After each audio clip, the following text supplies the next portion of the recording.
பரமா படிடா. Hello guys, welcome back to my channel. இன்றைக்கி நம்ம என்ன சம்மரி பார்க்க போகிறோம் அப்படின்னா, தி ஜெயன்ஸ் ஒய்ஃப். இதை எழுதினவங்க William Carleton. A tall tale of Ireland அப்படின்னு இன்னொரு டைட்டிலும் உண்டு. இது வந்து 1834 பப்ளிஷ் பண்ணியிருக்கிறாங்க. ஒரு கலெக்ஷனில் தான் இது பப்ளிஷ் ஆகிருக்கு. Traits and stories of the Irish peasantry அப்படின்னு சொல்லப்படுற ஒரு கலெக்ஷனில் பப்ளிஷ் ஆன ஒரு ஃபோக் டேல்னு சொல்லலாம், இல்லை ஷார்ட் ஸ்டோரின்னு சொல்லலாம். ஓகேவா?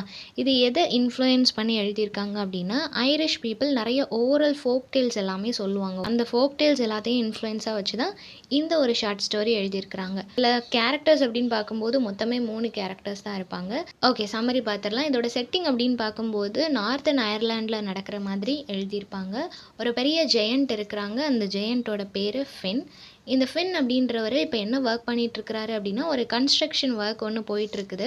ஒரு ரிமார்க்கபிளான ஒரு ரோட் மேக் பண்ணிகிட்ருக்கிறாரு. அந்த ரோட் வந்து அயர்லாண்ட் அண்ட் ஸ்காட்லாண்டை வந்து கனெக்ட் பண்ணுற மாதிரி இருக்குது. ஓகேவா?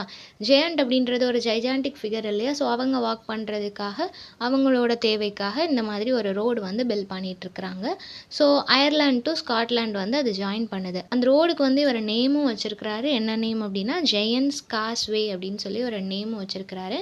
இப்போ இந்த ஜெயண்ட்டுக்கு வந்து ஒரு ப்ரைடு இருக்கும் எப்போவுமே. அவர் வந்து ஒரு ரொம்ப தைரியமான ஒரு ஆள், ரொம்ப ஸ்ட்ராங்கான ஒரு பர்சன். அதுவும் இல்லாமல் மக்களுக்காக நிறைய விஷயங்கள் அவர் செய்கிறாரு, இப்படி ரோடெல்லாம் போட்டு கொடுக்குறாரு அப்படின்னு சொல்லிட்டு அவரை நினச்சி அவரே ரொம்ப ப்ரைடாக ஃபீல் பண்ணுவார். இந்த மாதிரி அவரை பற்றி அவரே பெருமையாக யோசிச்சுட்டு இருக்கிற சமயத்தில் அவர் ஒரு நியூஸ் கேள்விப்படுறாரு. என்ன அப்படின்னா, இன்னொரு ஜெயண்ட்டை பற்றி கேள்விப்படுறாரு. குஹிலன் அப்படின்னு சொல்லப்படுற ஒரு ஜெயண்ட். அவர் வந்து என்ன பண்ணுறாரு அப்படின்னா, இந்த கண்ட்ரியில் இருக்கிற எல்லா ஜெயண்ட்டோடையும் சண்டை போடுறாரு. சண்டை போட்டு எல்லாரையும் தோக்கடிச்சிட்டே வராரு.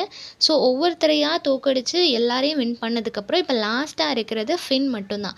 ஃபின்னையும் அவரை சேலஞ்ச் பண்ணணும், அவனையும் தோக்கடிக்கணும்னு சொல்லி வெயிட் பண்ணிவிட்டு ஃபின்னை தேடிட்டு இருக்கிறதா ஒரு நியூஸ் வருது. இதை கேட்ட உடனே ஃபின்னுக்கு ரொம்பவே பயமாயிடுச்சு. என்ன தான் அவன் வந்து ரொம்ப ஸ்ட்ராங்கான ஒரு ஜெயண்ட்டாக இருந்தாலும், இன்னொரு பக்கம் அந்த குஹிலன் அப்படின்றவர் வந்து எல்லாத்தையுமே அவர் தோக்கடிச்சிட்டார் இல்லையா? ஸோ எல்லா ஜெயண்ட்டையும் தோக்கடிக்கிறான் அப்படின்னா அவன் ரொம்பவே பலசாலியாக இருக்கணும். அப்படிப்பட்டவங்கிட்ட நான் மாட்டினா கண்டிப்பாக அவன் என்னையும் கொலை பண்ணிடுவான் அப்படின்னு சொல்லிட்டு இவருக்குள்ள ஒரு பயம் வர ஸ்டார்ட் ஆகும். நம்மளோட ரெப்புடேஷன் என்ன ஆகும்? ஒரு வேளை நம்ம தோற்று போயிட்டோம் அப்படின்னா, இவ்வளோ நாளும் நம்மளுக்குன்னு ஒரு நேம் வந்து கெயின் பண்ணி வச்சுருந்தோம். மக்கள் எல்லாரும் நம்மளை பார்த்து பயந்துட்டு இருந்தாங்க. நம்மளை ஒரு நல்ல சோல், இவ்வளோ நம்ம வேலைலாம் பார்க்குறோம், இதெல்லாம் நினச்சிட்டு இருந்தாங்க. சடனாக நம்ம இவன்கிட்ட தோத்துட்டோம் அப்படின்னா எல்லா ரெப்புடேஷனும் ஆல் ஆஃப் அ சடன் போயிருமே அப்படின்னு சொல்லி ரொம்ப ஃபீல் பண்ணிட்டு இருக்கிறாரு. நம்ம ரொம்ப டவுனாக இருக்கும்போது யாராவது ஒருத்தவங்க கிட்ட பேசினா ஓகேவா இருக்கும்னு தோணும் இல்லையா? ஸோ அவர் வந்து இவ்வளோ நாளும் இந்த லேபர் ஒர்க், இந்த ரோடு போடுறதுல அவர் பிஸியாக இருந்துட்டார் இல்லையா? ஸோ அவரோட வீட்டுக்கு போய் அவரோட ஒய்ஃபை மீட் பண்ணலாம் அப்படின்னு சொல்லி பிளான் பண்ணுறாங்க. அவங்க ஒய்ஃப் பேர் ஊனா. ஊனா அப்படின்ற அந்த பொண்ணை போய் பார்க்கலாம் அப்படின்னு நினைக்கிறாங்க. அவங்க வந்து ஒரு 2 கவுண்டீஸ் தள்ளி இருக்கிறாங்க. கண்ட்ரீஸ் கிடையாது, 2 கவுண்டீஸ் தள்ளி இருக்கிறாங்க. ஸோ கண்ட்ரீஸ் அப்படின்றது ஒரு நாடுன்னா அது ரொம்ப டிஸ்டன்ஸ். கவுண்டீஸ் அந்த மாதிரி கிடையாது. ஒரு டிஸ்ட்ரிக்ட் டு டிஸ்ட்ரிக்ட் எவ்வளோ டிஸ்டன்ஸ் இருக்குமோ அந்த மாதிரியான டிஸ்டன்ஸில் அவங்களோட ஒய்ஃப் இருக்கிறாங்க, அவங்களோட வீடு இருக்குது. ஸோ இப்போ அவங்க ஒய்ஃபை போய் பார்க்கலாம் அப்படின்னு கிளம்புறாரு. போகிற வழியில் ஒரு பெரிய ஃபிர் ட்ரீ இருக்குது. அந்த ஃபிர் ட்ரீயை வந்து அப்படியே வேரோடு அதை பிடுங்கி அதை ஒரு வாக்கிங் ஸ்டிக் மாதிரி யூஸ் பண்ணிவிட்டு அவர் நடந்து போகிறாரு. ஸோ அந்த மொமெண்ட், அந்த ஒரு விஷயம் நடக்கும்போது அவரோட ஸ்ட்ரென்த்தை வந்து அது ரெஃப்ளெக்ட் பண்ணுது. எந்த அளவுக்கு ஒரு ஸ்ட்ராங்கான ஒரு பர்சன், ஒரு மரத்தை பிடுங்கி அதை வந்து வாக்கிங் ஸ்டிக்காக மாற்றிட்டு போகிறாரு. ஸோ அந்தளவுக்கு அவர் ஸ்ட்ராங்காக தான் இருக்கிறாரு. பட் மற்ற விஷயங்கள் கேள்விப்படும் போது அந்த இடத்துல அவரோட அந்த கான்ஃபிடென்ஸ் வந்து எப்படி பிரேக் ஆகுது அப்படின்றது தான் சொல்கிறாங்க. ஸோ இப்போ நடந்து வீட்டுக்கு போயாச்சு. இவரை பார்த்த உடனே அவங்க ஒய்ஃப் வந்து ரொம்பவே ஹாப்பியாக அவங்களுக்கு ஒரு வார்ம் வெல்கம் கொடுக்குறாங்க. ரொம்பவே லவ் அண்ட் கேரோட அவனுக்காக மீல்ஸ் வந்து ப்ரிப்பேர் பண்ணுறாங்க. ப்ரிப்பேர் பண்ணிவிட்டு அவனுக்கு அதை சர்வ் பண்ணும்போது அவன் சாப்பிட்றான். பட் அவனோட ஃபேஸில் வந்து ஒரு ஹாப்பினஸ் இல்லை. வீட்டுக்கு வந்த ஒரு சந்தோஷம் இல்லை. ஏதோ ஒரு விஷயத்த நினச்சி அவன் பயப்படுறான் அப்படின்றது அவன் முகத்திலே தெரியுது. இதை நோட்டீஸ் பண்ண உடனே ஊனா கேட்குறாங்க, என்னாச்சு ஃபென், உன்னோட ஃபேஸில் ஏதோ ட்ரபிள் தெரியுது, எதையும் யோசிச்சுட்டு இருக்கிறியா, இதை பற்றியும் பயப்படுறியா அப்படின்னு சொல்லி கேட்கும்போது அதுக்கு இவன் வந்து இவன் என்ன யோசிச்சுட்டு இருக்கிறான் அப்படின்றத நரேட் பண்ணுறான். இந்த மாதிரி குகலன் அப்படின்னு சொல்லப்படுற ஒரு ஜெயண்ட் வந்து இருக்கிறான். அந்த ஜெயண்ட் வந்து எனக்கு சேலஞ்ச் பண்ணணும், என் கூட டூயல் பண்ணணும் அப்படின்னு சொல்லிட்டு வெயிட் பண்ணிட்டு இருக்கிறான். என்னை எப்படியாவது டிஃபீட் பண்ணணும் அப்படின்னு தான் அவன் ட்ரை பண்ணுறான். ஆல்ரெடி அவன் நிறைய ஜெயண்ட்டோட சண்டை போட்டு எல்லாரையும் வின் பண்ணிட்டான். ஸோ அவன் கண்டிப்பாக ரொம்ப ஸ்ட்ராங்கான ஒரு பர்சனாக தான் இருக்க முடியும்.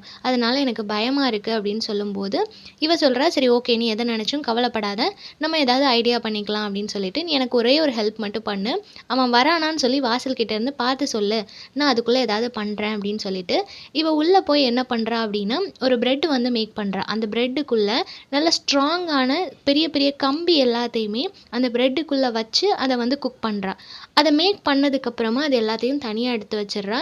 இப்போ வெளியே இருந்து பார்த்துட்டு இருந்த ஃபின் சொல்கிறான், அவனை பார்த்துட்டேன், அவன் தூரத்தில் வரான் அப்படின்னு சொன்ன உடனே இவ சொல்கிறா, சரி ஓகே நான் சொல்கிற மாதிரி மட்டும் நீ பண்ணிடு அப்படின்னு சொல்லிட்டு அவனை அனுப்பி விட்டுட்டு, இப்போ அவன் அங்கே தூரத்துல இருந்து வர்றதை இவளும் பார்த்துட்டா. அந்த குஹிலன் வந்த உடனே ஊனா அவனை ரொம்ப வார்மாக வெல்கம் பண்ணுறா. உள்ளே வாங்கன்னு சொல்லிட்டு அவளோட ஹாஸ்பிட்டாலிட்டியில் அவன் ரொம்பவே கைண்டாக மாறுற அளவுக்கு ரொம்பவே கைண்டாக அவன்கிட்ட பிஹேவ் பண்ணுறா. அவனை நல்லா வெல்கம் பண்ணுறா.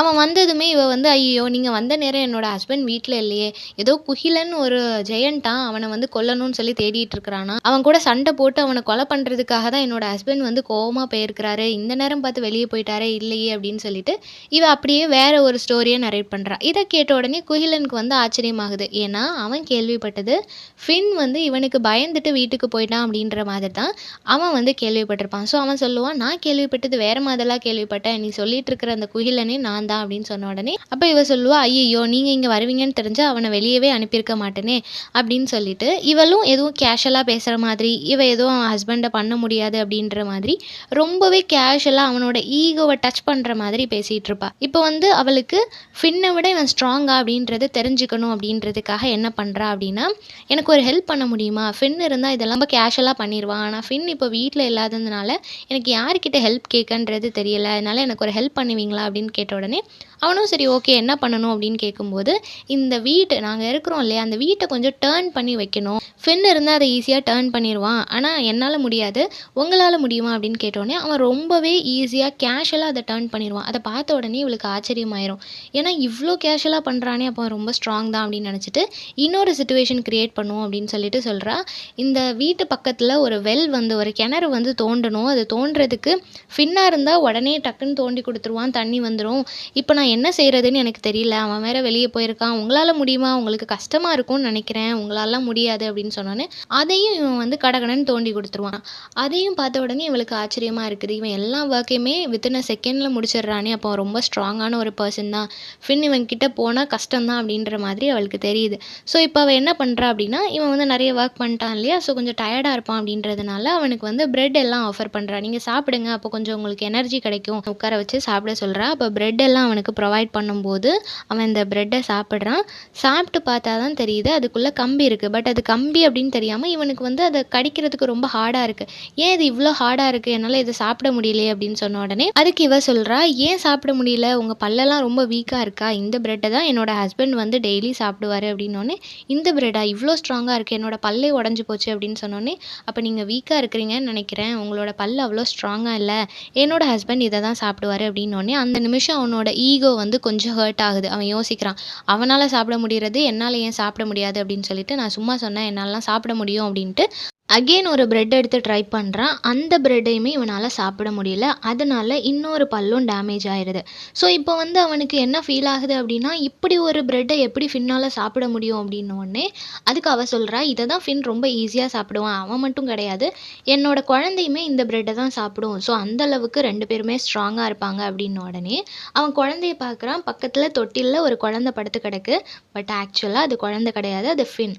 ஃபர்ஸ்ட் ஸ்டார்டிங்கில் வந்து அவன் வரான்னு சொன்ன உடனே நான் சொல்கிறத மட்டும் செய்யின்னு சொல்லி ஃபின்னை அனுப்பி வச்சிருப்பா இல்லையா, அப்போ என்ன சொல்லியிருப்பா அப்படின்னா, நீ வந்து நம்ம குழந்தை மாதிரி ட்ரெஸ் பண்ணிவிட்டு அந்த தொட்டிலில் போய் நீ படுத்துக்கோ அப்படின்னு சொல்லி அவனுக்கு சொல்லியிருப்பா. அவன் வந்து ஃபஸ்ட்டு யோசிப்பான், எதுக்கு இப்படி சொல்கிறா அப்படின்னு சொல்லி யோசித்தாலும் திருப்பி அவனுக்கு வந்து நல்லா தெரியும் இவன் ரொம்பவே டேலண்டட் அண்ட் இன்டெலிஜென்ட்டான ஒரு பொண்ணு அப்படின்றதுனால அவளை பிளைண்டாக நம்பிட்டு அவள் சொன்ன மாதிரியே அந்த தொட்டிலில் போய் ஒரு குழந்தை மாதிரி ட்ரெஸ் பண்ணிட்டு படுத்துப்பான். இப்போ குயிலன் வந்து அந்த தொட்டிலில் பார்த்த உடனே இவ்வளோ பெரிய குழந்தையே இவ்வளோ பெரிய சைஸில் இருக்குது, அப்போ ஃபின் இதுக்கு டபுளாக இருப்பானோ, அவன் ரொம்ப பெருசாக இருப்பானோ அப்படின்னு சொல்லிட்டு ஒரு நிமிஷம் குயிலனுக்குள்ளே ஒரு பயம் வர ஆரம்பிக்குது. ஸோ இவன் என்ன சொல்கிறா அப்படின்னா, என்னோட குழந்தையுமே இதை தான் சாப்பிடும், நான் வேணா என் குழந்தைக்கு கொடுத்து காட்டட்டுமா அப்படின்னு சொல்லிட்டு தொட்டிலில் இருக்கிற ஃபின்னுக்கு ஒரு பிரெட்டை தூக்கி கொடுப்பா. ஃபின்னுக்கு அதை பார்த்த உடனே பயமாக இருக்கும், ஏன்னா அவனுக்கு தெரியும் இல்லையா அதுக்குள்ளே இரும்பு இருக்குன்றது தெரியும், அதை சாப்பிட்டுட்டு குகிலனுக்கு என்ன ஆச்சுன்றதும் அவனுக்கு தெரியும். அதனால் அவனுக்கு பயந்தாலும் அவன் ஒய்ஃப் கொடுத்துட்டு நீ அதை சாப்பிடு அப்படின்ற மாதிரி கண்ணை காட்டின உடனே இவனும் சரி ஓகே அவள் ஏதோ பிளான் பண்ணிட்டான்னு சொல்லிட்டு அதை எப்படியோ அந்த பிரெட் இருக்கிற சைடு எல்லாம் ட்ரை பண்ணி சாப்பிட்ருவான். ரொம்ப கேஷுவலாக சாப்பிட்ருவான். சாப்பிட்டு முடிச்சதுக்கப்புறமா குஹிலன் வந்து யோசிப்பான், இந்த குழந்தையே இதை இவ்வளோ கேஷுவலாக சாப்பிடுதே, நம்மளால ஏன் சாப்பிட முடியல? அப்போ இந்த பிரெட்டில் எதுவும் இல்லை, நம்ம தான் வீக்காக இருக்கிறோமோ அப்படின்னு சொல்லிட்டு அவனுக்கு ஒரு செல்ஃப் டவுட் வர ஸ்டார்ட் ஆயிரும். ஸோ இப்போ ஊனா சொல்கிறா, பார்த்தீங்கல்ல என்னோட குழந்தை வந்து எவ்வளோ கேஷுவலாக சாப்பிட்டுச்சுன்னு. உங்களுக்கு டவுட்டாக இருந்தால் அதோட ஸ்ட்ரென்த்தை நீங்கள் செக் பண்ணணும்னு நினச்சிங்கன்னா உங்களோட ஒரு ஃபிங்கரை வந்து அதோட வாயில் கொடுங்க, அது எவ்வளோ ஸ்ட்ராங்காக கடிக்குதுன்னு பாருங்க அப்படின்னு சொன்ன உடனே இவனும் சரி ஓகே அப்படின்னு சொல்லிட்டு அவனோட 4 ஃபிங்கரை அந்த குழந்தையான ஃபின்னோட வாயில் கொடுத்துட்றான். ஃபின் வந்துட்டு அவன் ஒய்ஃப் கண்ணை காட்டுறதை பார்த்துட்டு வேகமாக அந்த ஃபிங்கரை வந்து கடிச்சிடறான். ஃபின் அந்த விரலை கடிச்சதுமே குஹிலன் வந்து வழியில் கத்துறான். அதுக்கப்புறம் தான் குஹிலனுக்கு ரியலைஸ் ஆகுது, இந்த 4 ஃபிங்கர் வந்துட்டு அவனுக்கு ஒரு பவர்ஃபுல்லான ஃபிங்கர். இது டேமேஜ் ஆயிடுச்சு அப்படின்னா அவனால் யார் கூடவும் ஃபைட் பண்ணவே முடியாது. ஈவன் ஒரு நார்மல் பர்சன் அவங்க கூட ஃபைட்டுக்கு வந்தால் கூட அவன்கிட்டையும் அவன் தோற்று போயிடுவான். அந்த அளவுக்கு எல்லா பாருமே இந்த 4 ஃபிங்கரில் தான் இருக்கும். அதை கடித்த உடனே அந்த விரல் துண்டாக வந்ததுக்கப்புறம் இவனோட எல்லா பாரையும் அவன் இழந்துட்டான். ஸோ ரொம்பவே ஃப்ரஸ்ட்ரேஷன் ஆயிடுவான். என்ன செய்கிறதுன்னு தெரியாமல் வெளியே ஓட ஆரம்பிச்சிருவான். ஓடின உடனே ஊனா வந்து ஃபின் கிட்ட சொல்லுவான், நீ அவனை போய் துரத்தி போடி அப்படின்னு. உடனே ஃபின் அவனை வேகமாக துரத்திட்டே ஓடுவான். ஸோ 2 பேரும் அப்படி ஓடுறத ஊரில் இருக்கிற எல்லாருமே பார்ப்பாங்க. ஸோ எல்லோரும் பார்க்கும்போது என்ன நினச்சிப்பாங்க அப்படின்னா, ஆல்ரெடி அவன் வந்து பேட்டிலுக்காக தேடிட்டு இருந்தான்றது தெரியும். இப்போ அவன் கத்திக்கிட்டே ஃபின் அவனை துரத்திட்டு ஓடுறத பார்த்த உடனே ஃபின் தான் இந்த பேட்டிலில் ஜெயிச்சிட்டான் அப்படின்னு சொல்லி ஊரில் இருக்கிற எல்லாருமே நம்பிடுவாங்க. ஸோ இந்த இன்சிடென்ட் முடிஞ்சதுக்கப்புறமா இப்போ ஃபின் வந்து ரொம்ப ஹாப்பியாக அவனோட அந்த ரோட் போட்டுட்டு இருந்தாலே அந்த ஒர்க்கை கண்டினியூ பண்ணுறதுக்காக அந்த இடத்துக்கு போயிடுவான். ஸோ இந்த ஸ்டோரி மூலமாக தெரிகிறது என்ன அப்படின்னா, என்னதான் நம்ம வந்து ரொம்ப ஸ்ட்ராங்கான ஒரு பர்சன், ரொம்பவே ஸ்ட்ரென்த் இருக்குது, எப்பேற்பட்டவங்களையும் நம்ம வந்து காலி பண்ணிடலாம்னு நினச்சாலும் நம்மக்கிட்ட நாலேஜ் இல்லை அப்படின்னா கண்டிப்பாக நம்ம வந்து டிஃபீட்டை தான் சந்திப்போம் அப்படின்றது தான் சொல்ல வராங்க. ஸோ எந்த அளவுக்கு நம்மளுக்கு ஸ்ட்ரென்த் இருக்கோ அதை விட அதிகமாக நம்மளுக்கு நாலேஜ் இருக்கணும், வில் பவர் இருக்கணும், கான்ஃபிடென்ஸ் இருக்க வேண்டியது ரொம்பவே அவசியம் அப்படின்னு சொல்கிறாங்க. அது மட்டும் இல்லாமல் 2 பேர் சேர்ந்து விஷயத்த பண்ணாங்க, அதில் ஒரு டீம் ஒர்க் இருந்துச்சு, கோஆர்டினேஷன் இருந்துச்சு அப்படின்னா கண்டிப்பாக அதோட அவுட்புட்டும் ரொம்பவே நல்லா இருக்கும் அப்படின்னு சொல்கிறாங்க. நம்ம ஒய்ஃப் சொன்னதை நம்ம ஏன் கேட்கணும், அது ஒரு பொண்ணு தானே, அவள் சொன்னதை நம்ம ஏன் கேட்கணும்னு சொல்லிட்டு இந்த ஜெயண்ட் ஃபின்னு நினச்சிருந்தாலோ இல்லைன்னா நம்ம ஒய்ஃபை விட நம்ம தான் பலசாலி அப்படின்னு நினச்சிருந்தாலோ இவனால் எஸ்கேப் ஆகியிருக்க முடியாது. அவளோட இன்டெலிஜென்ட்டால் மட்டும்தான் இவங்க வந்து அவனை வின் பண்ண முடிஞ்சது. ஸோ அதனால் எந்த அளவுக்கு நம்ம ஸ்ட்ராங்காக இருக்கிறோமோ அந்த அளவுக்கு இன்டெலிஜென்ட்டாக இருக்கணும். ஸோ இன்டெலிஜென்ட் அண்ட் பார்ட்னர்ஷிப் வந்து கண்டிப்பாக நம்மளுக்கு விக்டரியை தேடி தரும் அப்படின்றது தான் இந்த ஸ்டோரியோட மாரல். ஸோ இந்த சம்மரி எல்லாருக்கும் புரிஞ்சிருக்கும்னு நினைக்கிறேன். நெக்ஸ்ட் என்ன டாப்பிக்கில் வீடியோ போடலான்னு சொல்லி கமெண்ட் பண்ணுங்கள். தேங்க்யூ ஃபார் வாட்சிங்.